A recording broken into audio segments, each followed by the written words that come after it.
बिहार के वैशाली लोकसभा क्षेत्र के साहेबगंज में जन आशीर्वाद महासभा को संबोधित करते हुए हमारे नेता चिराग पासवान जी बोल रहे थे। और जब बोल रहे थे तो मैं उनकी पूरी बात सुनी और सुनने के दरमियान उन्होंने एक बड़ी इंटरेस्टिंग बात कही। उन्होंने कहा कि मैं जब तक जिंदा रहूंगा, जब तक मेरे में लहू का एक भी कतरा रहेगा, मैं सिर्फ और सिर्फ बिहार और बिहारियों के लिए समर्पित रहूंगा। दूसरी बात उन्होंने कही गठबंधन को लेकर श्री चिराग पासवान जी बोले कि मेरा गठबंधन सिर्फ और सिर्फ बिहार और बिहारियों से है। तो सुनिए पहले आप लोग चिराग भैया क्या बोल रहे हैं, फिर मैं अपनी बात रखता हूं। गठबंधन की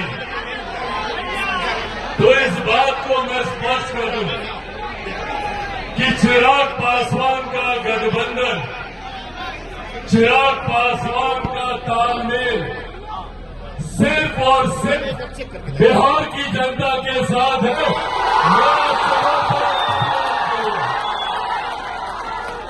चिराग पासवान जब तक जिएगा, जब तक मेरे शरीर में लहू का एक भी कतरा रहेगा, मैं सिर्फ और सिर्फ बिहार और बिहारियों के लिए समर्पित रहूंगा। ये बात आज स्पष्ट है। चिराग पासवान को कभी न सत्ता का मोह रहा है, न सत्ता का लालच रहा है। मेरे नीति, मेरे सिद्धांत, मेरे आदर्श सिर्फ और सिर्फ बिहारियों के लिए समर्पित है और उन्हीं के लिए ही ये गठबंधन है। और साथियों आज इन बातों सुन लिए आप लोग कि चिराग भैया क्या बोल रहे हैं। चिराग भैया गठबंधन को लेकर बोले कि मेरा गठबंधन सिर्फ और सिर्फ बिहार और बिहारियों से होगा और बिहार और बिहारियों से है।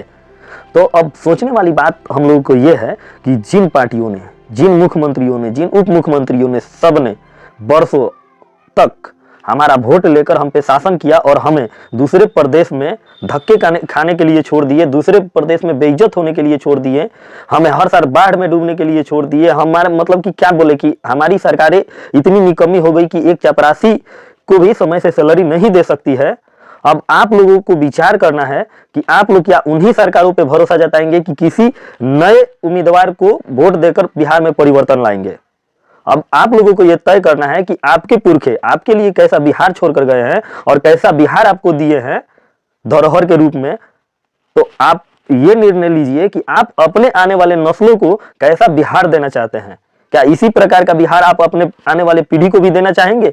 अगर देना चाहेंगे तो फिर तो आप जिनको चुनते आए हैं, चुन रहे हैं, जिन पे भरोसा कर रहे हैं, फिर उन्हीं को चुनिएगा और वो निरंतर मतलब कि इसी प्रकार के बिहार को आगे बढ़ाते चले जाएंगे। अगर आप लोग चाहते हैं कि आप जिस बिहार को झेल रहे हैं उस बिहार को आपकी आने वाली नस्लें ना झेले, तो कृपया आप लोग परिवर्तन का हिस्सा बने और विकास का हिस्सा बने, विनाश का नहीं तो आने वाली नस्लें हम लोगों से पूछेगी कि जब इन लोगों ने हमें बर्बाद कर दिया फिर भी आप लोगों ने इन्हीं पे भरोसा क्यों जताया। निर्णय आप लोग कीजिए कि आप किनके साथ है, जो सिर्फ अपने कुर्सी के लिए गठबंधन करता है उनके साथ, या जो आपके साथ डायरेक्ट, जो आपके संपर्क में आना चाहता है, जो डायरेक्ट आपसे गठबंधन करना चाहता है, उनके साथ रहना चाहते हैं आप लोग। निर्णय आप लोग कीजिए। बाकी मुझे तो सलाम है चिराग पासवान की सोच को और चिराग पासवान की बातों से मैं बहुत प्रभावित हूँ। और चिराग पासवान जिस तरह से बोलते हैं और जिस तरह से कर रहे हैं अभी, मतलब आने वाले समय में बिहार में वही कुछ परिवर्तन ला सकते हैं। बाकी चिराग पासवान जिंदाबाद। अगर वीडियो पसंद आया है तो कमेंट कीजिए और शेयर कीजिए, दबाकर शेयर कीजिए ताकि प्रत्येक बिहारी के पास ये वीडियो जाए।